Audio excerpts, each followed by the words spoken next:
Madame la Présidente, mes chers collègues, il me revient en tant que rapporteur pour avis donc, de faire une présentation synthétique des crédits consacrés à la recherche dans les domaines du développement durable, de la gestion des milieux et des ressources dans le cadre du PLF pour 2021. Vous avez été destinataire de mon projet d'avis, je ne reviendrai donc que sur les principaux éléments. Inutile de rappeler devant cette commission que la recherche n'est pas un domaine comme les autres. Certains peuvent être tentés de la renvoyer au long terme, mais la crise sanitaire que nous vivons illustre combien notre effort de recherche aujourd'hui conditionne notre capacité à répondre aux crises de demain. Tous les rapporteurs pour avis vont se succéder, particulièrement dans cette commission, et vont invoquer la prise de conscience que doit constituer la pandémie que nous vivons. Ils auront raison, cette prise de conscience est d'autant plus urgente s'agissant de la recherche, une recherche dont les effets se font sentir sur un temps long et surtout dont les résultats peuvent contribuer à nous éviter ou du moins à atténuer de futures crises. Dans le cadre de ce travail, j'ai voulu, en sus de l'analyse budgétaire, m'intéresser tout particulièrement à deux sujets. La recherche dans la prévention des zoonoses, et plus particulièrement la maladie de Lyme, et l'amélioration des performances environnementales de l'aéronautique civile, avec notamment pour objectif le développement de ce que l'on appelle couramment l'avion vert. Au global, l'analyse est pour le moins mitigée. Et je souhaite ici vous faire part de satisfaction, mais aussi, je le regrette, de nombreuses réserves. Je reviendrai d'abord sur les crédits accordés aux 3 programmes de la mission Recherche et enseignement supérieur qui recouvre cet avis. Tout d'abord, le programme 172, Recherche scientifique et technologique pluridisciplinaire, qui est le programme pilote de la recherche française. Il est largement revalorisé en lien avec le projet de loi de programmation pluriannuelle de la recherche, ce qui mérite d'être salué. Une grande partie de ces moyens nouveaux sert le projet de montée en puissance de l'ANR, l'Agence nationale de la recherche, ce qui est une très bonne nouvelle, mais ce qui introduit un enjeu de fléchage des crédits afin de s'assurer qu'une part conséquente de ceux-ci soit consacrée aux enjeux de développement durable. Une analyse plus poussée de l'ensemble du programme permet toutefois de constater que la hausse des crédits bénéficie essentiellement au renforcement de capacités de financement des infrastructures de recherche et se traduit par une augmentation des dotations aux organismes de recherche, une augmentation qui est principalement destinée à couvrir le coût des mesures salariales prévues par la loi de programmation. C'est ainsi, pour ce qui nous intéresse, que les progressions de crédits des actions 17, recherche scientifique et technologique dans le domaine de l'énergie, et 18, recherche scientifique et technologique dans le domaine de l'environnement, correspondent principalement à ces variations que je viens d'évoquer. Il est ainsi difficile d'affirmer que ces augmentations de moyens se traduiront par une recherche scientifique plus dynamique dans le domaine de l'environnement et de l'énergie. Bien plus critiquable est l'évolution prévue pour le programme 190, Recherche dans les domaines de l'énergie, du développement et de la mobilité durable, programme qui est le plus au cœur des travaux de notre commission. S'il peut paraître à première vue revalorisé, cette progression est malheureusement en trompe-l'œil. Elle est en effet le résultat de l'ouverture de 270 millions d'euros d'autorisation d'engagement pour financer la recherche dans le domaine de l'aéronautique civile. Cette dotation en autorisation d'engagement, mobilisable sur 2 ans, ne fait en réalité aucune différence avec la dotation habituelle de 135 millions d'euros annuels. Par ailleurs, cette dotation relève en réalité du plan de relance.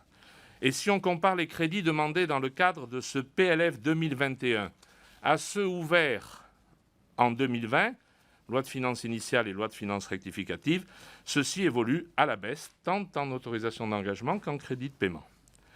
Se pose par ailleurs la question de la lisibilité, ou plutôt de la difficulté de lecture des crédits cette année, en raison de cette mission spécifique plan de relance.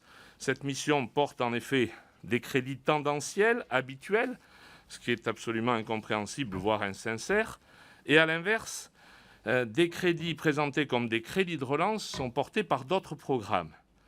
Si on fait abstraction de ces difficultés, je tiens toutefois à alerter notre commission sur le fait que ce programme 90 pourrait devenir une variable d'ajustement de la hausse consentie pour les autres programmes.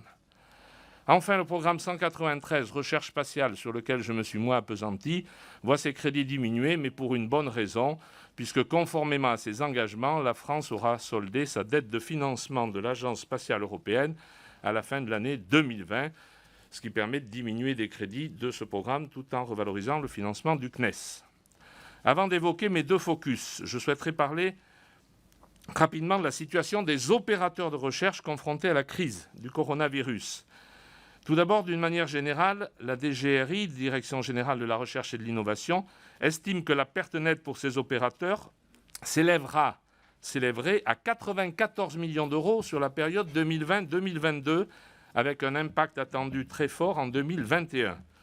Il pourrait s'agir d'une bombe à retardement. Cet impact pourrait en effet venir annuler les améliorations portées par la future loi de programmation pluriannuelle de la recherche. Si rien n'est fait en termes de gestion, nous devrons y être attentifs. Par ailleurs, vous avez pu lire dans l'avis, et j'insiste plus particulièrement sur la situation des établissements dont la part des ressources propres est importante, pour la bonne raison qu'ils sont touchés par la baisse de l'activité de leurs partenaires privés. Et à ce titre, la situation de l'IFP Énergie Nouvelle est critique et je vous proposerai par amendement d'accompagner cet établissement.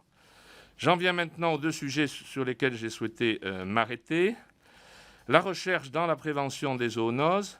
Il convient en premier lieu de saluer une très grande réactivité, aussi bien du côté des autorités que des organismes de recherche, dès le début de la crise du coronavirus. En effet, un fonds d'urgence de 50 millions d'euros, financé par un dégel partiel de la réserve de précaution du programme 172, a été débloqué pour mettre en place des actions de recherche en réponse à cette crise sanitaire. Mais au-delà de cet effet flash, tous les acteurs auditionnés ont insisté sur l'insuffisance notoire du suivi spécifique des moyens consacrés aux travaux de recherche relatifs aux zoonoses. Il est ainsi impossible d'évaluer le niveau d'effort de recherche de notre pays sur ce sujet primordial. Ce manque de suivi et de lisibilité traduit plus largement une absence de stratégie globale sur le sujet.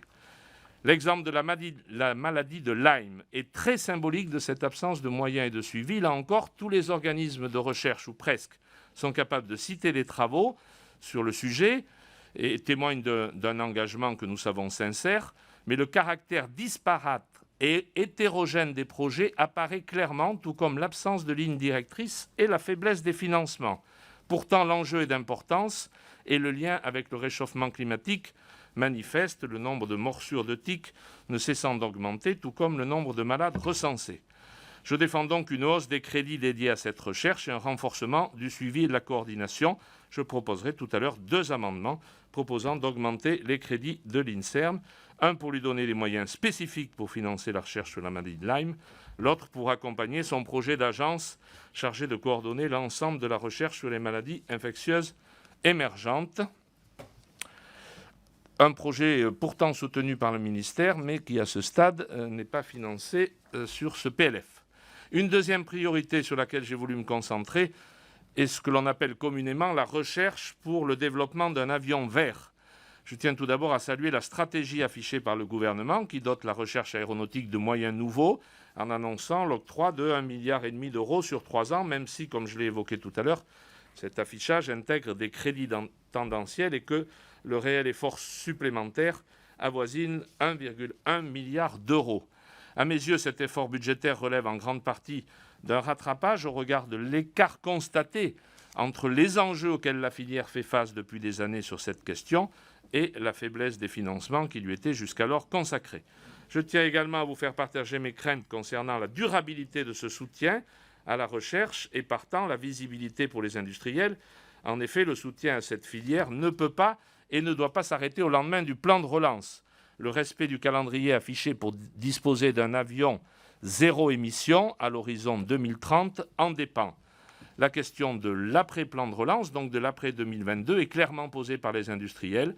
Pour tenir ces objectifs, le gouvernement doit donc donner des garanties de soutien à moyen terme. En conclusion, malgré les efforts que j'ai soulignés, ces crédits dévolus à la recherche dans le domaine du développement durable ne témoignent pas d'une ambition suffisante et la faiblesse du financement public de la recherche sur les zoonoses, ainsi que l'absence de coordination et de suivi, témoignent que les leçons de la crise n'ont pas été tirées. Pour ces raisons, mais également pour appeler à une prise de conscience, j'émets un avis défavorable à l'adoption de ces crédits de la mission Recherche et Enseignement supérieur. Je vous remercie.